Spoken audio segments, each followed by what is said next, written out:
So the game plan for this video is a little bit different. Today we're talking about two teams that we never talk about here on this YouTube channel, the San Jose Sharks and the Boston Bruins. I'll admit, I'm a human being, so I don't really know too much about every NHL team out there. I only really focus my attention to about like 6 or 7 teams, and then the occasional big story out of the other big teams once in a while. But either way, if I do get anything wrong, I say stuff that isn't really correct, and hey, Sharks fans, Bruins fans, feel free to correct me in the comment section below. That is what the comment section is there for, so please feel free to leave your critiques. Either way, though, today we're talking about the Bruins and the Sharks and a potential trade idea that is brought up here in Boston Hockey Now. Here's the article published by Joe Haggerty 2 days ago. Could Tomas Hertl become a trade option for the Boston Bruins? Now, if you're a Bruins fan wondering who's that, Tomas Hertl is indeed, well, not Tomas Hertl, it's Tomas, isn't it? Because he is from the Czech Republic. He is a 27-year-old, 6'2", 220-pound center left-wing player, making $5.6 million till the end of 2022. He was a guy drafted initially by the Sharks in 2012, and he made an immediate impact on the team when he scored 4 goals on the Rangers, and then Joe Thornton made those comments about doing a certain thing with a certain part of his body. Either way, though, Tomas Hertl is a guy who had spent the next few seasons with his career in the San Jose Sharks as a very capable 20-goal center who could go out there, maybe get under a point-per-game performance, and to be fair, his production the previous few seasons has been fantastic. In 2018-19, he really broke out, and he had 35 goals for 74 points, but the next few seasons saw him play a limited amount of games, which is why, even though his points-per-game numbers, 43 points in 50 games last season and 19 goals, and 36 points in 48 games in 2019-20, those are fantastic point-per-game rates. The bare-bone number of points and number of goals he scored was not all that fantastic compared to previous seasons because, I mean, games played, right? It's a very big part of that conversation. Either way, though, Tomas Hertl, as a guy who is in his prime, who is making a very considerable $5.6 million, if he's a point-per-game guy, that 5.6 looks like an absolute steal, especially considering that he has been on that pace the previous few years.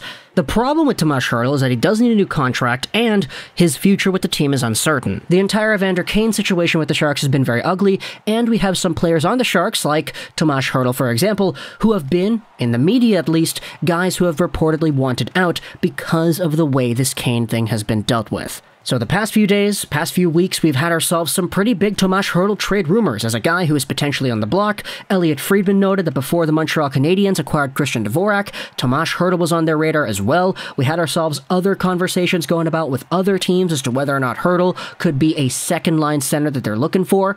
And now the Boston Bruins enter that picture too.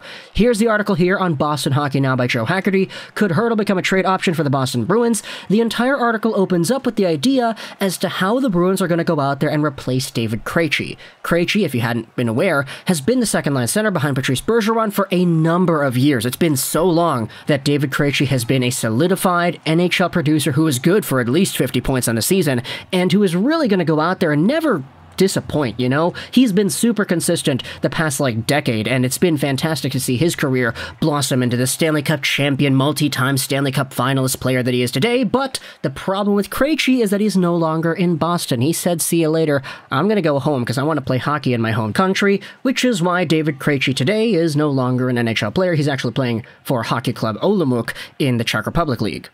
Now, the Boston Bruins are in a predicament because you have yourselves some guys in the system that could be the de facto second-line centers. This article opens up with the idea of Charlie Coyle maybe taking that spot. We all kind of know Charlie Coyle, right? He's a solid guy from Minnesota to Boston. He just provides that energy, that spark that you kind of need to go out there and remain competitive. He's been a really capable NHL producer, but is he a true second-line center? This article also talks about Jack Studnicka, a 2017 pick by the Boston Bruins, as a potential guy to maybe take a top spot too, because he's going to be getting opportunities to show that he's ready for the big time too at 22 years old. The article brings up, however, though, that neither of these options are going to give the Bruins the same kind of production, two-way play, or dynamic offensive ability as Krejci had. Not to mention the big game ability where playoff Krejci routinely leveled up his game during the Stanley Cup playoffs. Which is why, ultimately, this article suggests a different idea as to who could go out there and fill that David Krejci spot. Hey, lo and behold, you replace one guy from the Czech Republic with another guy from the Czech Republic too. Let's talk about Tomas Hertl from the San Jose Sharks and how he could be a player that could bring some of what Krejci did. Doesn't it make some kind of poetic sense to replace one playmaking Czech center with another dynamic Czech pivot that is looking to get out of San Jose after posting 151 goals and 323 points in 503 games for the Sharks over the last 8 seasons following his NHL debut as a 19-year-old? According to The Athletic's Kevin Kurse, this is what the Sharks are looking for Hertl, coming off 19 goals and 43 points in 50 games played last season. Along with a first-round pick, they would have to get at least one potential high-end prospect in return too, and preferably someone who could play NHL games ahead of or along the same timeline as guys like William Eklund, Thomas Hertl, and some of the other prospects who are around 19 or 20 years old. In a perfect world, that player is probably a center, but considering Ryan Merkley's declining stock and Brent Bird's advancing age, a defenseman might be just as welcomed.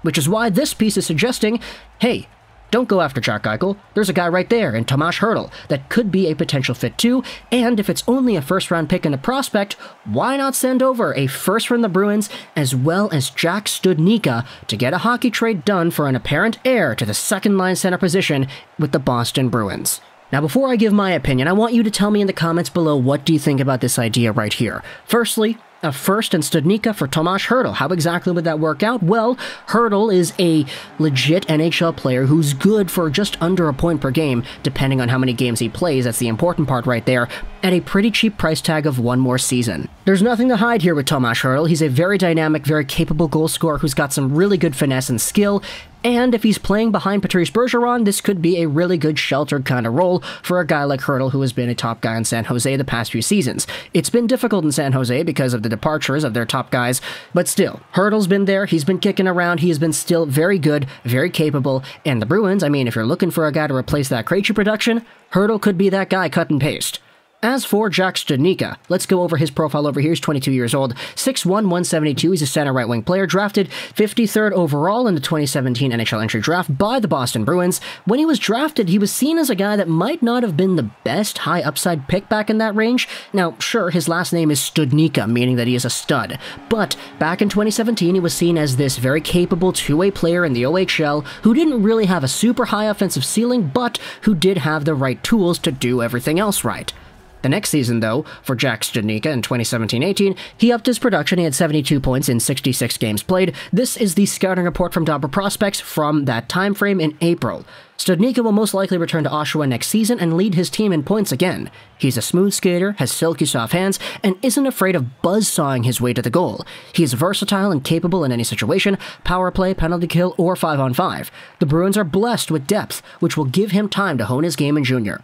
A few years away from the NHL, Studnicka is still a worthwhile prospect to keep in your pocket.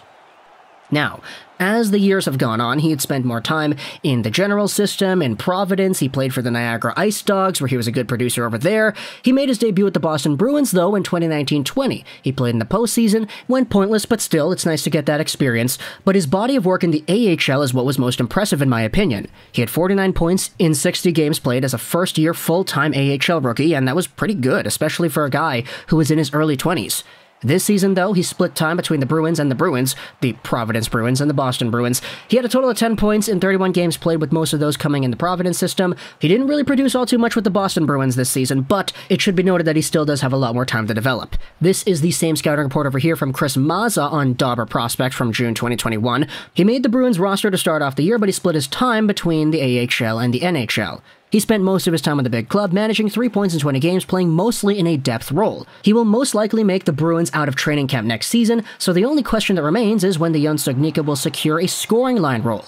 That's the entire idea that the article brings up at the beginning, saying, hey, with David Krejci out, you have Charlie Coyle maybe coming in, maybe Studnicka gets himself a bigger role too, but if you trade Studnicka in a first-round pick over to San Jose for Tomas Hertl, right away, there's no more doubt, there's no more uncertainty with the who's gonna get second-line scoring minutes question, because Tomas Hertl will be that guy.